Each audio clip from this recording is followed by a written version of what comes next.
Olá, pessoal, tudo bem? Como vão? Hoje vamos falar aqui de Assessment DevOps, tá? Meu nome é Marcos Garcia.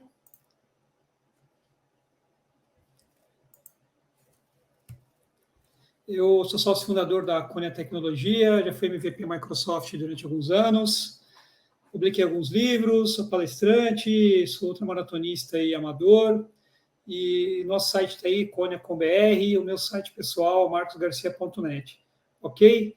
Então, vamos ao assunto de hoje.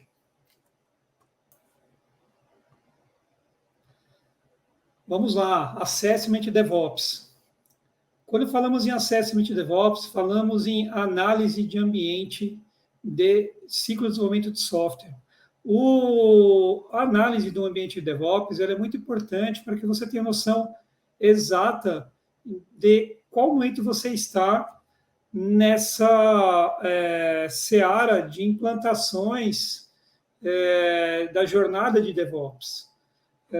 O desenho até que nós colocamos aí como fundo, apesar de parecer que é algo inalcançável, não é, né? Toda montanha tem um topo e a gente consegue chegar no fim dessa jornada. Então, o final dessa jornada é uma implantação bem sucedida de DevOps. Nesse webinário, a ideia é tratarmos de algumas situações bem objetivas, do que é possível se ter dentro de um assessment, do que é possível obter de informações que são pertinentes para que você utilize no dia a dia, e também apontar possíveis gaps, ajustes, entre outras coisas. Quando nós falamos de um processo de avaliação de DevOps, nós precisamos inicialmente entender o que é DevOps. Por diversas vezes, as pessoas querem passar por um processo de avaliação de DevOps, mas elas não têm noção do que elas querem. É o famoso eu não sei do que eu não sei ainda, ou seja, eu não sei do que eu preciso. Me ajudem, né? Então, eu quero implementar DevOps, mas o que é DevOps? O que é possível implementar? DevOps não é só automação de entregas. Então, no processo de avaliação de DevOps, a primeira coisa que nós fazemos é mostrar para o time que está sendo avaliado o que é DevOps no contexto geral. Nós damos um banho de loja do 0 ao 100, ou seja, nós passamos por todas as etapas, nós damos um giro de 360 graus em todo o ciclo de desenvolvimento de software. A ideia é que realmente a gente traga todas as disciplinas de DevOps em uma apresentação para que seja possível evoluir a partir de então. Então, o primeiro item é entender DevOps. Depois, entender os níveis de maturidade do DevOps. É importante que você e a sua equipe saibam quais são os níveis de maturidade existentes, para que a gente consiga definir os níveis de maturidade que você deseja, você e seu time desejam para a sua empresa. É muito comum, olhando para todas as disciplinas de DevOps, existirem algumas dessas disciplinas que não façam sentido para vocês. Por isso é que a gente tem que dar essa verificada em todas as disciplinas e, com base nisso, entender realmente qual é o nível de maturidade que vocês estão hoje e o que pode alcançar a partir daí, né? Então, entender os níveis de maturidade em DevOps e depois definir quais são os níveis que fazem sentido para a sua empresa, para o seu departamento de desenvolvimento de software, TI, é crucial para que o processo de avaliação avance. Uma vez que vocês já sabem o que tem de melhor no DevOps, que você já entendeu quais são os níveis de maturidade existentes, que você já definiu mesmo que subjetivamente quais os níveis você precisa alcançar ou quer alcançar nas disciplinas de DevOps, a gente passa para a avaliação propriamente dita. É o momento de fazer a avaliação das capacidades atuais de vocês, do seu time. Uma vez o time avaliado, uma vez todas as disciplinas de DevOps avaliadas, nós passamos a analisar essas lacunas e, a partir dessa lacuna versus o desejo que você tem junto com a sua equipe de alcançar os níveis de maturidade nas disciplinas, nós chegamos aos gaps. E esses gaps ou lacunas são objetos do próximo passo, que é a montagem de um roadmap de curto, médio e longo prazo, onde a gente determina aquilo que é quick win, ou seja, que é facilmente implementado, aquilo que requer um estudo mais apurado, aquela funcionalidade que exige que outros pré-requisitos sejam implementados para que você consiga implementar esse requisito maior, mas, via de regra, a montagem do roadmap é feita a 4 mãos, ou seja, as mãos técnicas da consultoria, mais as mãos do time do cliente, de vocês, para que vocês priorizem aquilo que é importante para o negócio versus aquilo que é possível do ponto de vista técnico e consultivo. A partir daí, é construída a arquitetura para cada uma das soluções que nós desenhamos nesse roadmap e mão na massa. É a hora realmente de pôr as coisas para funcionar. Ok? Então, nesse momento, fecha-se o ciclo de avaliação e a gente passa a gerar os relatórios de análise e documentos finais para que seja encerrado o projeto. É isso. Introdução a DevOps. Como foi dito no tópico anterior, para que seja possível implementar um DevOps com qualidade, para que seja possível gerar um relatório de assessment completo, primeiro é necessário que você entenda o que é DevOps.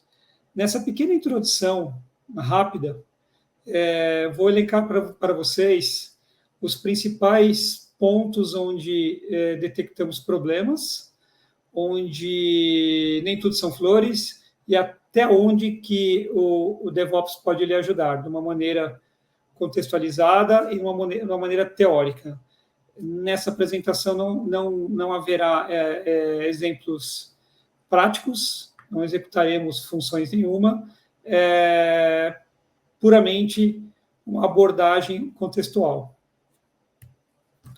O primeiro ponto a se analisar, quando falamos de DevOps, o que é DevOps? A primeira grande pergunta, né? O que é DevOps? DevOps é um elefante lá no canto da sala, né? O que eu faço com ele? Se eu não souber implementar DevOps, esse elefante que está no canto da sala vai se multiplicar e o peso dele será tão grande que você simplesmente não vai aguentar de forma alguma carregar sequer um dente desse elefante. O ideal é que realmente a gente consiga entender o que é DevOps, para que ele serve, quando eu uso, e principalmente ter a certeza que DevOps não é a solução, DevOps é um meio para que você consiga melhorar todo o seu processo. Vamos falar agora de alguns problemas que nós encontramos nesse mundo de DevOps, nesse mundo de comunicação, nesse mundo onde a tecnologia é aliada a processos, a ritos e execuções fazem toda a diferença. Então, primeiro ponto importante que nós encontramos na maioria das empresas são os problemas de comunicação. DevOps, como todos sabem, é uma junção da palavra desenvolvedor e operações, desenvolvimento e operações. Não é à toa que se chama assim, e o DevOps ele tem um desafio, na verdade, que já se encontra válido há muitos anos, que é conseguir quebrar esse muro que existe entre os desenvolvedores e o mundo de infraestrutura, o mundo de operações. Hoje em dia, o mundo de infraestrutura se ampliou mais e é chamado não só de infraestrutura, mas operações também. A área de desenvolvimento e a área de operações, por diversos anos, andaram separadas. Essas áreas não se conversavam e até hoje ainda tem um pouco desse tipo de problema. A área de operações e a área de desenvolvimento, geralmente, elas só se abraçam, só se beijam, só confraternizam realmente nas festas de final de ano das empresas. Por quê? Se você for parar para pensar, aquilo que o desenvolvedor desenvolve, ele tem como objetivo colocar em produção nos servidores que o time de operações mantém. Então, a partir do momento que o time de desenvolvimento passa o bastão para o time de operações e os projetos, sistemas são publicados em produção, esse problema passa a ser do time de infraestrutura e do time de operações. Só que, como que um operador, um analista de infraestrutura, que faz parte do time de operações, pode ter total garantia que aquele aplicativo, aquele projeto que acabou de ser criado, não está com bug, vai operar 100%, não vai dar dor de cabeça para o time de suporte, entre outras coisas. Isso é um grande problema. Então, por isso que um dos grandes desafios são os problemas de comunicação entre desenvolvimento e operações. Geralmente é uma bomba que está para explodir. O outro ponto importante também, que vemos constantemente, é que o mundo depende de software há muito tempo, gente. Desde os remotos tempos, onde existia uma locadora de vídeos como a Blockbuster, como você, desde dos remotos tempos, onde você só chamava táxi, né, colocando o dedinho para o lado lá e chamando táxi, onde só existiam orelhões, né, para muitos jovens aí, muitos devem se perguntar o que é esse orelhão, nunca utilizei, nem sei como faz para utilizar. Desde os remotos tempos, onde ainda existiam livrarias físicas, tudo isso hoje em dia, todos nós sabemos que ou foi substituído ou foi adicionado. Então, é muito comum hoje você ver pessoas na frente de um ponto de táxi físico chamando um Uber. Né? Por quê? Porque já está enraizado para nós, já é normal você puxar seu celular e chamar um táxi, chamar um Uber. Né? Já há muitos anos, a Netflix, como algumas outras operadoras de TV e de streaming, estão no mercado. Então, dificilmente você vê alguém alugando uma fita VHS, um DVD, um Blu-ray, algo do tipo. Praticamente já não existe. É muito comum que todas as comunicações hoje em dia sejam feitas através de Skype, Teams e outros comunicadores. É muito comum também comprar um livro digital, apesar de ainda existirem algumas livrarias físicas. E o que tem de comum em todas essas empresas e outras mais que não foram listadas aqui? São todas empresas 100% online, que nós dependemos delas. Vocês já se perguntaram quantas vezes, ou parem um pouco e pensem quantas vezes vocês viram ao longo da vida de vocês algum desses 4 sites fora do ar? Dificilmente você vê uma Netflix fora do ar, você vê um Uber, você vê um Skype, a Amazon, o Facebook, o Instagram. Por que eles nunca saem do ar? Né? Essa é uma grande pergunta. E a resposta é simples, porque existe uma arquitetura de desenvolvimento de software, uma arquitetura de distribuição de software que foi montada de tal forma que é praticamente impossível a plataforma inteira sair do ar. Ela sai parcialmente, ela pode ter um problema de um domínio, pode ter um problema de uma funcionalidade, mas dificilmente você vai ver um desses sites fora do ar. E, obviamente, tudo isso está muito enraizado à tecnologia. E, por incrível que pareça, tem muito DevOps por baixo disso tudo. Quando nós falamos de desenvolvimento de software, quando nós falamos de DevOps, existem alguns números que a gente não pode ignorá-los. Esses números têm muito a ver com desenvolvedores, com os IT Ops e o pessoal de negócios, de business. E aí estão alguns dos números de mercado. Então, por exemplo, 40% das implementações de software, né, de aplicativos, acabam sendo reformuladas porque não cumprem os requisitos originais do usuário. Como também, por exemplo, o custo médio por hora de insuficiência na infraestrutura gira em torno de $100,000. Como também, em média, são gastos 200 minutos para identificação de bugs em produção. Ou como, por exemplo, 3/4 dos times ainda trabalham o modelo cascata. Como, por exemplo, existem muitas barreiras colaborativas ainda, os times de negócio, os times executivos de negócio, ainda são uma barreira, ainda existe uma cultura de inibição para que não seja tão simples de implementar uma cultura DevOps, uma cultura ágil, ainda existe muito processo fragmentado nas empresas. Outros problemas comuns também, 1 em cada 6 tomadores de decisão ainda não estão familiarizados com o termo DevOps. Essa é uma informação um pouco defasada de alguns anos atrás, mas ainda o índice é altíssimo. Ainda existe muitos CIOs que acreditam que ir para a nuvem ainda é um risco financeiro, é um risco de segurança, e muitos deles iriam para a nuvem se os riscos com segurança fossem menores. A área de negócios sabe que ir para a nuvem acelera os negócios, mas ainda existe um grande problema com relação a isso. A taxa de insucesso de projetos ainda é alta, e aí eu abro um parênteses para o que é uma taxa de insucesso, né? Muitas vezes, o que é sucesso em projetos para a área de negócio pode ser que não seja sucesso no projeto para o gerente de projetos, para o gerente de TI, pode ser que não seja um sucesso para a área de desenvolvimento, ou pode ser que o desenvolvedor enxergue que o projeto foi um sucesso total e a área de negócio acha que cumpriu 30% do esperado. Então, o que é sucesso? É muito importante. Falando mais de problemas, e aí, novamente, problemas de negociação, de comunicação. Como eu disse para vocês no início, existem muitos problemas de comunicação entre os times de desenvolvimento e os times de operação.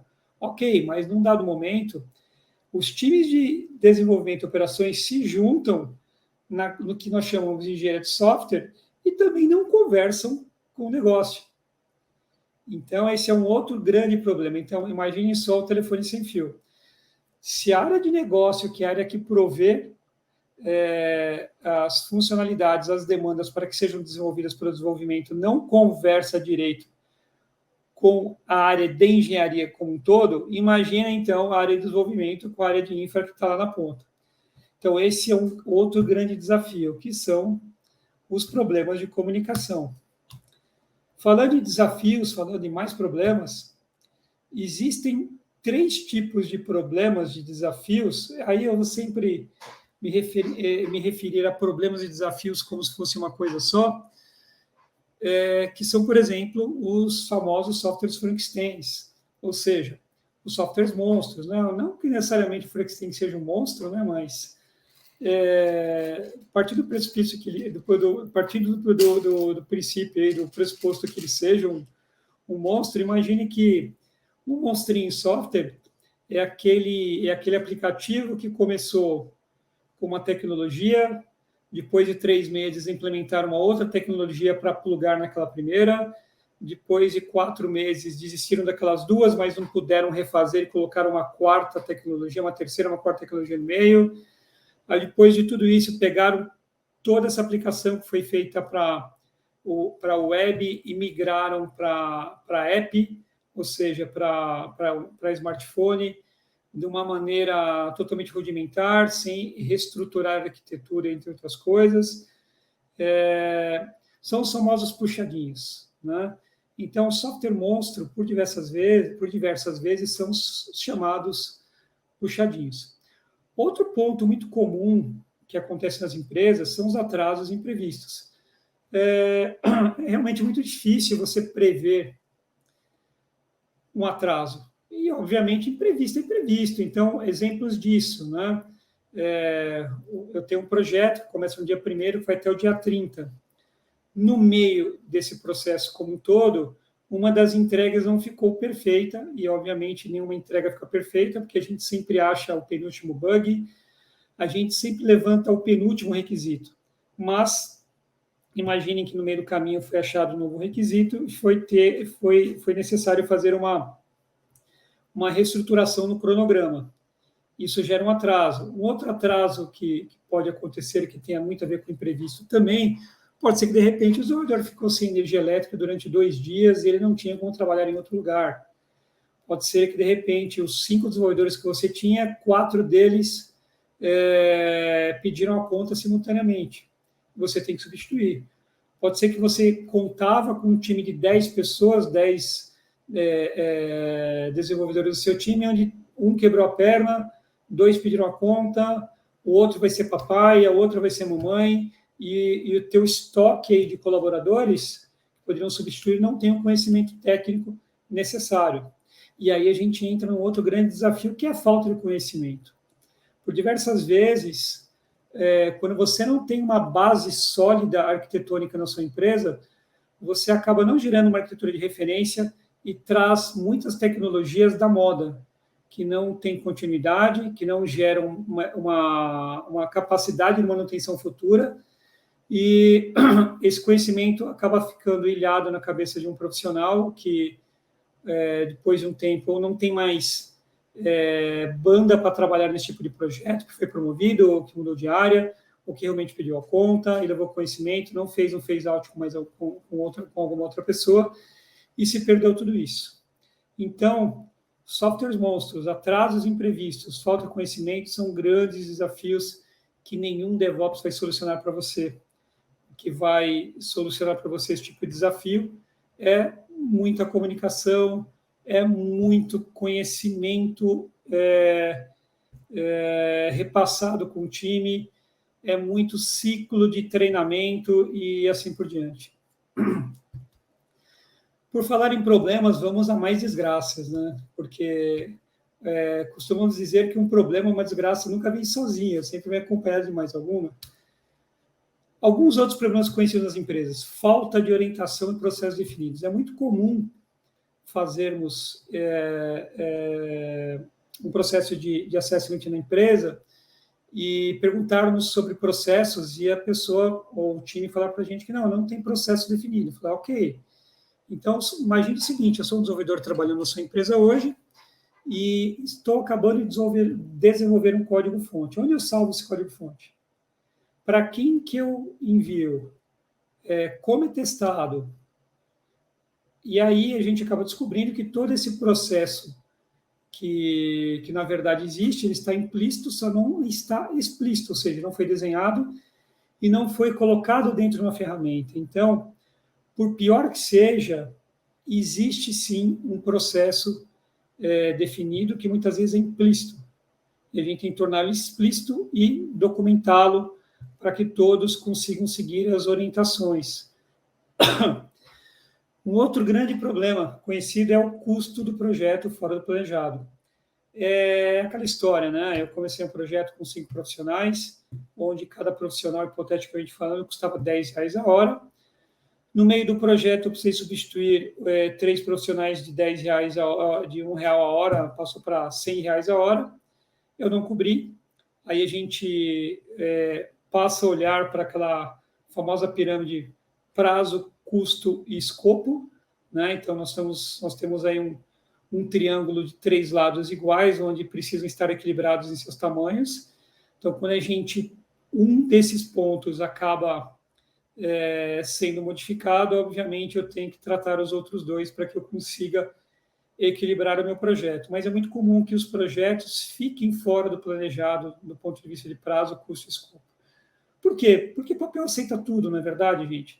Partindo da premissa que não encontramos nunca o último bug, não encontramos nunca o último requisito, e é nunca mesmo, porque era de negócio, não para de pensar, ela não está errada, e muitas vezes a gente não pode esquecer que um bug, muitas vezes, é um requisito que foi mudado a sua interpretação, e aqui eu cito um exemplo do tipo um sistema financeiro, onde a regra no começo do levantamento do projeto, em janeiro, era 1 mais 1 igual a 2.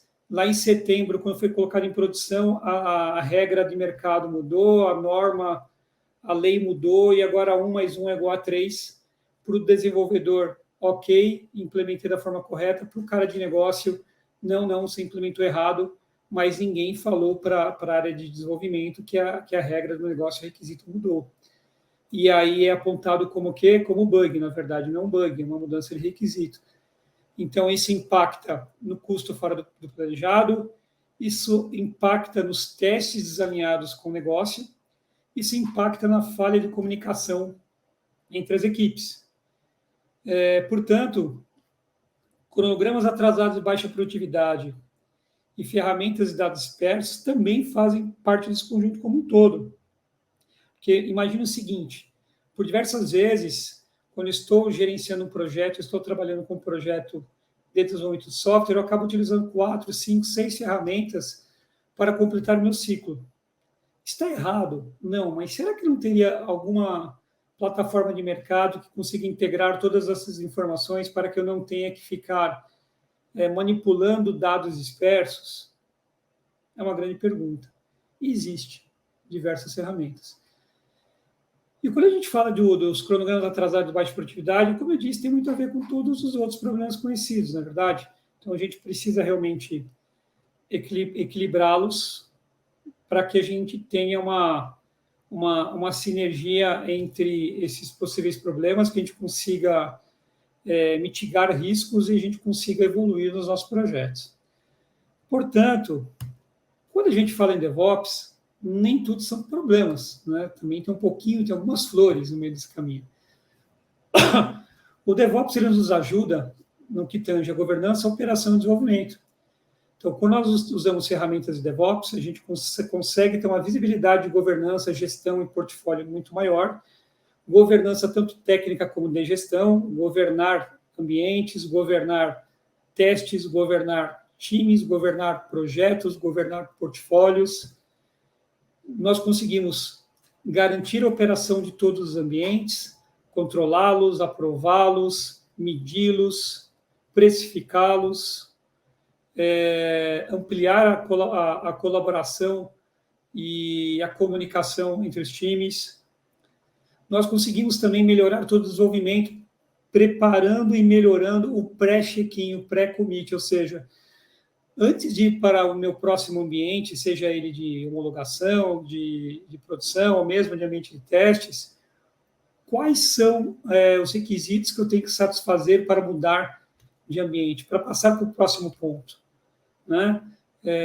Quais são os testes mínimos que eu tenho que colocar do lado do desenvolvedor, que eu tenho que colocar no momento de build, de release, antes de uma aprovação, desde testes automatizados, débito técnico, teste unitário, de teste de carga, enfim, de diversos tipos de testes, seja um teste de vulnerabilidade, não importa. Então, a gente tem como governar, operar e desenvolver de uma maneira mais prática.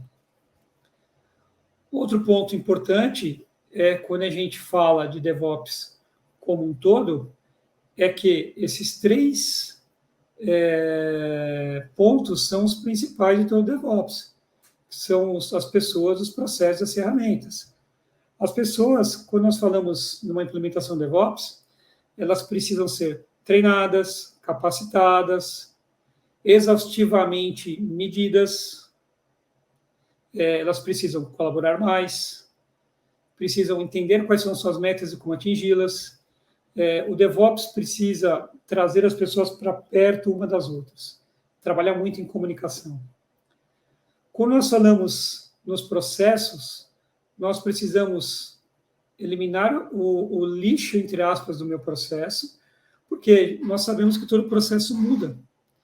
Aquele processo eficiente hoje pode se tornar totalmente ineficiente daqui 1 ano, 6 meses, dependendo das estratégias que a empresa seguir, né? Quais são as metas de negócio, o quão rápido ou com maior qualidade eu quero atingir as minhas publicações, mas, via de regra, todo processo precisa entregar valor rapidamente, ou seja, vamos fazer o nosso processo ser inteligente, que tenha desvios que sejam tangíveis.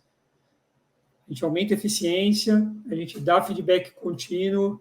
Esse feedback contínuo, muitas vezes, é um feedback técnico, não só um feedback de one-on-one, um feedback de pessoas. É um feedback realmente ferramental, um feedback processual, um feedback onde eu entrego algo, seja um app, seja uma funcionalidade, eu já recebo um feedback da área de negócio dizendo que ok, está tudo bem, ou não ok, vamos repetir, vamos corrigir. E, obviamente, que seja possível medir, metrificar. E, por último, não tão menos importante, as ferramentas. É necessário que a gente tenha ferramentas que aumente nossa produtividade, que consiga fazer com que os times trabalhem próximos uns dos outros, ou seja, a gente tem que habilitar a colaboração entre os times, que seja fácil a experimentação de novos recursos, ou seja, toda vez que eu tenho uma nova funcionalidade na minha plataforma no meu ecossistema de DevOps, que essas novas funcionalidades eu consiga experimentar facilmente para verificar a viabilidade técnica ou não delas, e principalmente executar uma estratégia de DevOps que seja viável. Portanto, quando nós falamos em DevOps, o importante é que a gente consiga cercar todo o processo de trabalho que nós vemos em qualquer empresa. Ou seja, as demandas começam lá no nosso analista de negócio ou Product Owner, que geram os requisitos, geram cenários, geram requisitos de mudança, change requests, né? Que passa essas informações muitas vezes para um Scrum Master, um líder, um Tech Lead, um gerente de projetos, que é amparado em seus líderes técnicos ou a partir do conhecimento prévio do próprio Scrum Master, líder, ele consiga demandar essas tarefas para o time de desenvolvimento. O time de desenvolvimento, por sua vez, ou ele já tem testes que foram automatizados pela equipe de testes, ou ele gera builds para o time de teste validar tudo que foi feito, onde a gente tem uma ciranda que, por diversas vezes, fica aqui rodando até que a gente tenha uma versão que saia para implantação, e onde o time de operações passa a fazer acompanhamento em tempo real daquela app, daquela aplicação que subiu para a produção.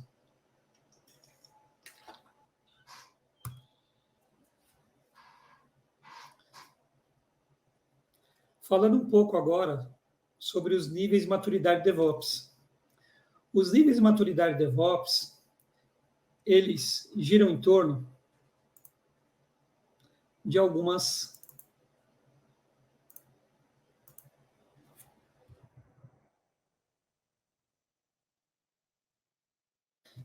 áreas. São elas: arquitetura, engenharia de requisitos, gestão de configuração de software, governança, implantação de operações, testes, controles de qualidade, planejamento de gestão de projetos e desenvolvimento. Nós temos também a área de segurança, que dentro desse portfólio que eu estou mostrando agora, ela está meio que pulverizada um pouquinho em cada uma das competências, das disciplinas. Mas, basicamente, no processo de assessment, nós analisamos cada uma dessas áreas, cada uma dessas disciplinas, e tentamos detectar, e eu digo tentamos porque, por diversas vezes, é importante que vocês saibam que a assertividade dos consultores está totalmente em linha com os profissionais aos quais entrevistaremos. Então, com isso, o nosso objetivo é que a gente consiga identificar se você está nessas disciplinas, se a sua empresa está no nível básico, padronizado, avançado ou dinâmico. Inclusive, é nesse momento que a gente começa também a entender junto ao cliente qual nível ele pretende alcançar ao longo do tempo, seja curto, médio ou longo prazo, olhando para essas tecnologias, ou perdão, para essas disciplinas. Portanto, é importante que você tenha essa noção de quais seriam as disciplinas. Outro ponto importante é definir o nível que se deseja alcançar. Normalmente nós fazemos isso usando uma dinâmica de entrevistas após essa palestra mais completa. Obviamente, eu dei uma pincelada rápida aqui, em torno de 20 minutos, sobre o que é DevOps. A ideia é que no Entenda DevOps, que é o primeiro pilar, a gente faça na verdade, uma apresentação de 1 a 2 horas, onde a gente trate cada um dos pontos, cada uma dessas disciplinas com exemplos práticos, realmente abrindo uma plataforma. No caso aqui nós adotamos muito para esse tipo de trabalho o Azure DevOps, e algumas outras ferramentas que são open para complementar todo o ciclo. Então, uma vez que você já entendeu qual que é o estado da arte de DevOps na palestra inicial, lá naquele workshop de 2 horas, e que você já saiba quais são os níveis de maturidade que você pode alcançar, agora a gente entra numa próxima etapa, que é definir o nível desejado a alcançar, ou seja, em uma dinâmica de reuniões, onde a gente marca algumas reuniões com vocês, nós pegamos cada uma dessas disciplinas e, a partir de exemplos teóricos e práticos, nós ajudamos vocês a definirem qual é o nível de maturidade que vocês desejam nessa etapa, ou melhor, em cada uma das disciplinas. Após isso, nós começamos uma sequência de perguntas e respostas com cada uma das áreas. E aí, entenda como área as disciplinas. Obviamente, existem empresas onde 3, 4 disciplinas dessas estão embaixo do boné da mesma pessoa. Não há problema. O importante é que tenha ciência que existem várias disciplinas de DevOps, e, a partir dessas disciplinas, nós chegamos no nível de maturidade. Então, uma vez que você já entendeu qual que é a história da arte de DevOps, você já entendeu quais são as imaturidades que existem, e vocês já definiram o que vocês desejam, a gente faz mais essas pesquisas de campo com vocês, através de reuniões, onde vocês vão responder muitas perguntas, através desses profissionais que nós falamos, e, a partir daí, a gente leva para dentro de casa, analisa todas essas lacunas e fazemos um deparo, onde a gente mostra para vocês um relatório parecido com esse aqui.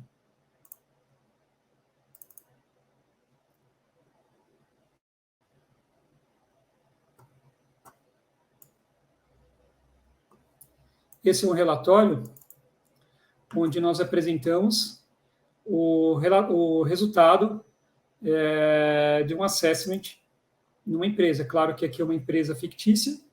Aqui nós explicamos todo o processo de gap analysis, né, de assessment, mas o que interessa mesmo, e eu vou passar rapidamente aqui, porque essa parte é uma parte mais contextual, é verificar o nível de maturidade que vocês desejam. Então, nesse exemplo aqui, o levantamento desejado pela empresa em cada uma das disciplinas é dinâmico, ou seja, eles pretendiam chegar ao nível máximo. A partir daí, nós fizemos um estudo, nós entrevistamos, no caso dessa empresa fictícia aqui, o time de front-end, o time de front office, o time de back office. Entrevistamos vários times, várias pessoas, perdão, e nós chegamos à conclusão que, para o time de front office, eles estavam no nível de maturidade atual básico para tudo. O back-office básico para tudo também. Com isso, nós mostramos um gráfico de TI aqui, mostrando para eles o estado atual e o estado desejado, e começamos uma espécie de resultados dos mapeamentos e das análises que nós fizemos. Então, aqui, o nível atual, o nível desejado, qual é o gap,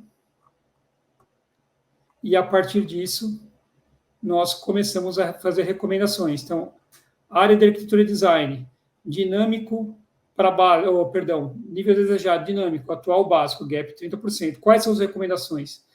Nessa etapa, eu não coloquei as recomendações aqui para facilitar aqui a apresentação, mas aqui é onde entram as recomendações gerais. Tá? Então, para arquitetura, sugerimos que seja contratado um arquiteto, sugerimos que vocês coloquem um sistema para montagem de arquitetura de referência, na área de engenharia de requisitos, na área de desenvolvimento, e assim por diante. Nós fazemos um relatório completo, no final, em ambientes mais estruturados on-premise, nós montamos um plano de capacidade, no online a gente também monta esse plano de capacidade, a gente lista equipes de software, e entre outras coisas. Listamos também alguns processos básicos do dia a dia do cliente, e a partir de tudo isso, a gente gera um dos últimos itens, né? Que é o roadmap de curto, aqui não tem o médio, mas curto, médio e longo prazo, para as capacidades versus capacidades e entregas que o cliente deseja. E, a partir disso, a gente constrói a arquitetura de referência para cada uma das soluções que foram definidas no roadmap. Vamos ver agora desses arquivos com mapeamento de sugestões. Então, por exemplo, no caso desse cliente, foram listadas aqui sugestões para a área de arquitetura. Vamos pegar aqui só... Vamos deixar tudo mesmo. Arquitetura e design. Adoção de práticas e processos entre diferentes times e projetos. Documentar as definições e repositórios único para compartilhamentos e componentes. Vamos pegar aqui em desenvolvimento. Adoção de componentes reutilizáveis. Outro desenvolvimento, time dedicado ao desenvolvimento de produtos. Processo de desenvolvimento formal documentado unificado. Para gestão e configuração de software, processo de gestão de fontes, build e release formal, documentado unificado. Monitoramento e notificações com métricas de build. Em governança, desenvolvimento do processo formal de cálculo de ROI para os produtos desenvolvidos. Então, o que nós fazemos? Nós geramos aí uma lista de recomendações, que essa lista são as recomendações que estavam naquele doc, e aí nós sentamos junto com o cliente e a quatro mãos nós priorizamos cada uma dessas entregas. E uma vez que o cliente prioriza essas entregas, de repente ele diz para a gente o seguinte, fala, olha, eu realmente preciso fazer uma adoção de práticas e processos entre diferentes times e projetos. Ocônia, quantas horas você estima, ou meses, para que eu consiga pôr essa jornada para funcionar? E aí nós colocamos uma coluninha à parte lateral aqui com a quantidade de horas, sei lá, hipoteticamente falando, 800 horas de trabalho. Tá? E uma vez que a gente estima todo esse esforço, o cliente reprioriza, e aí está montada o roadmap de implementação. Tá? Um processo de DevOps, por diversas vezes, é uma jornada que demanda meses, anos. Um processo de implementação de DevOps é um processo empírico, onde, na verdade, quem vai definir aí quando a consultoria vai sair de cena, ou quando a implementação do DevOps termina, é o nível de maturidade que você deseja alcançar.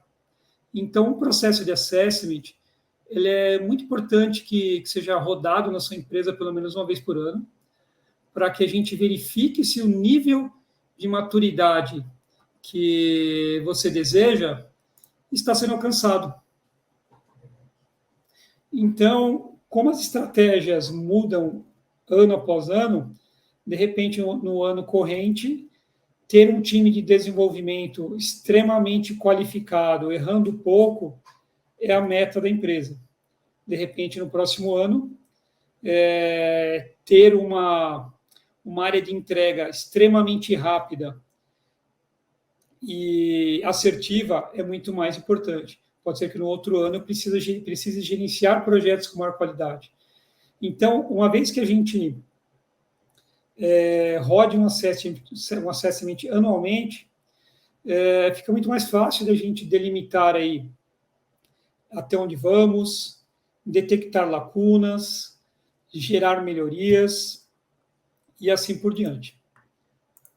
Portanto, é isso. Um processo de DevOps é um processo, como eu disse, empírico, é um processo que só termina realmente quando você quiser, e a implementação de um assessment é algo que a gente precisa fazer pelo menos uma vez com uma consultoria, e, de repente, na segunda vez que você for rodar, essa implementação desse processo de assessment, de análise, pode ser feito pelo seu time, ou pode realmente ser feito sempre através de uma consultoria externa, como a Cônia, para que gere certa isenção, né? O que é importante no processo de assessment? Que vocês não entendam que um assessment é uma auditoria. É diferente um assessment DevOps de uma auditoria ISO, de uma auditoria CMMI. Nós não estamos na sua empresa para auditar nada, nós estamos para verificar gaps e sugerir melhorias baseado na estratégia de negócio da empresa. Simples assim. Ok, gente? Bom, era isso que eu tinha para mostrar para vocês, espero que vocês tenham gostado. Mais uma vez, aí, em nome da Cônia Tecnologia, agradeço a todos vocês. Cônia.com.br é o nosso site, o meu e-mail é marcos.garcia@cônia.com.br e estamos à disposição de vocês a hora que vocês precisarem. Tá legal? Aquele grande abraço a todos e até mais.